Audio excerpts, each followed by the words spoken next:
For students studying the discipline of history, there are many language features and literacy demands which pose challenges in learning, particularly for students who have English as a second language or are low literacy learners. These demands present themselves in all facets of literacy, namely speaking, listening, reading, and writing, directly impacting the way in which students interpret and communicate topics and their content.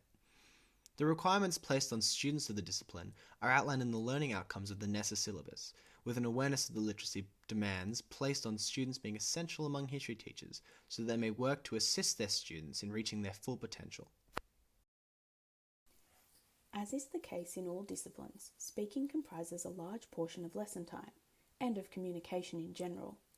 Speaking places literacy demands on all students, and can be particularly difficult for low literacy learners and learners who have English as a second language. Due to history's concern with investigating the past, students are often demanded to think beyond the literal, placing themselves in hypothetical situations to attempt to understand past events and their implications. Dr. Pauline Gibbons notes that this literacy demand often requires information from such exercises to be transferred from one form to another, for example, from a written source analysis to a verbalized class discussion. In this way, hypothetical language is a language feature posing particular challenges for low literacy and EALD learners who may struggle to verbalize their ideas, particularly when they are not based on personal or relatable experience. Hypothetical language, or abstract language more broadly, is a language feature which is common within the discipline of history, this abstract mode of speech often being far removed from everyday language, as noted by De Silva and Fees. For students who may be struggling with English as an everyday language on a base level, using such technical language can be incredibly stressful, particularly when asked to verbalize knowledge and use this kind of abstract discourse in front of teachers and classmates. Being able to effectively verbalize information about historical occurrences is not simply a classroom demand, but a demand laid out by NESA in the New South Wales curriculum under point HT410 of the Stage 4 syllabus.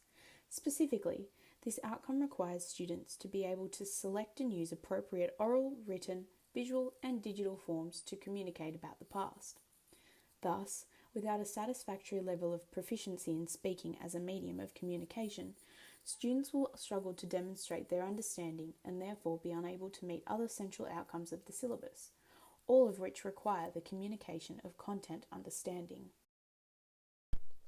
Although listening in history has less precedence than, for example, reading or writing, it is still arguably an essential practice within the literacy demands of the discipline.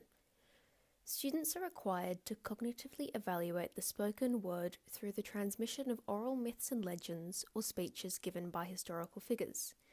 This need is highlighted in syllabus points HT4/10 and HT5/10, which requires students to effectively and logically communicate a variety of ideas using mediums such as speech or the written word. The most common verbally focused activities within a history classroom are focused around discussion or debate of a historical topic.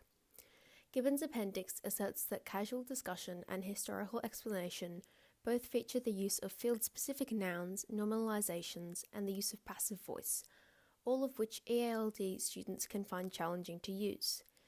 The NESA syllabus points HT4/10 and HT5/10 highlight the need for EALD students to be able to effectively use verbal communication in the discipline of history despite these difficulties. Similarly, the use of field-specific language such as source analysis, trireme and phalanx, as well as words in other languages, presents an immense challenge to EALD students studying history, as this language isn't used in everyday life or any other school subject. However, other listening-focused activities have become popular in EALD history classrooms. There are a variety of history videos on YouTube that are promoted as being suitable for EALD learners, which focuses on the spoken word with pictures or short videos to emphasize a particular point. This encourages EALD students to carefully listen and cognate the information presented to them without the assistance of the written word.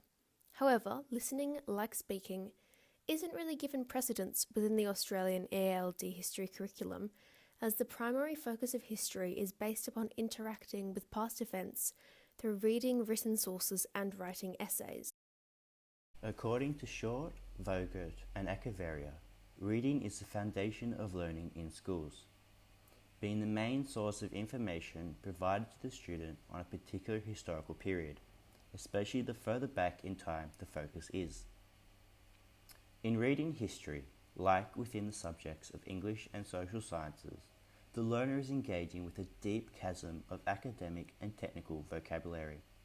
The students are expected to engage with this literacy to locate, organize, and select information from sources to develop their inquiry into historical events and ideas, syllabus point HT48. Added to the English language features and requirements of history text, there are additional hurdles such as words in different languages, examples being Blitzkrieg in World War II literature or res publica in ancient Roman sources. Within history textbooks and sources, students are required by NESA to have an understanding of the causes and effects of historical events over time, syllabus point HT44. Understanding the sequence of events can be difficult for EALD students, as the causal relationships can be expressed as abstract agents and through passive voice, which leads agency. Achungur and Schleppengrell. The students also encounter academic language in textbooks and sources that can prove difficult for low literacy and EALD students, as this language differs from that used within the students' own social and cultural circles. Schleppengrell, Greer, and Taylor state that the academic language of textbooks presents information in new ways, different structures, vocabulary, and grammar. Engaging with these sources can be difficult for students, but is a deep requirement underlined in the NESA Stage 4 history syllabus.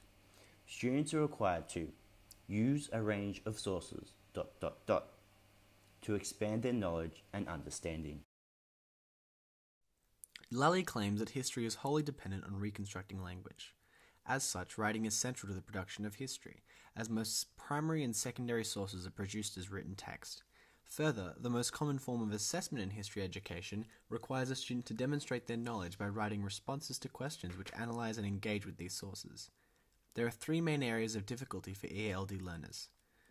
Firstly, developing the ability to communicate thoughts onto paper, highlighted by syllabus points HT4, 378, and 10. Whilst communication through written work is central to students' analysis of text within history, physically producing concise written work can provide difficulty for EALD learners due to the disciplinary literacy associated with history writing. Further, representation and organization of information allows historians to conceptualize their ideas in a formal manner, whereas low literacy learners might struggle to deeply engage with their own ideas and clearly construct an argument. Another area of difficulty is locating, evaluating, comparing, and using sources to further their ideas, which is contained in syllabus points HT4, 5, 6, and 8. Carpenter, Earhart, and Achka suggest that language within history is generally framed by what occurs within a source, its perspective, and ultimately how it is organized. Therefore, using sources is central to writing and producing history, which is an essential yet potentially challenging skill for EALD learners to develop. The third area of difficulty is using historical terms and concepts such as dates and historical topic-specific language to produce written text, covered in syllabus points HT4, 2, and 9. Fang and Schleppengrell explain that this style of academic language is generally unfamiliar to students, thus requiring their vocabulary development, which can present significant challenge for low literacy students. Analytical writing requires the student to write outside of the action. Their claims must be backed by evidence and arguments written persuasively. Students need to have a firm grip on basic English whilst also engaging academic language to write a standard essay. Ultimately, there are many literacy demands which are placed on students of history across speaking, listening, reading, and writing, with these demands posing particular challenges for students of EALD and low literacy backgrounds. It is important for teachers to be aware of the literacy demands which their discipline places on their students, so that they may unpack terms and scaffold features appropriately, aiding students in achieving syllabus outcomes. By analysing the literacy demands of history, we can obtain a better understanding of the subject-specific challenges found within the discipline.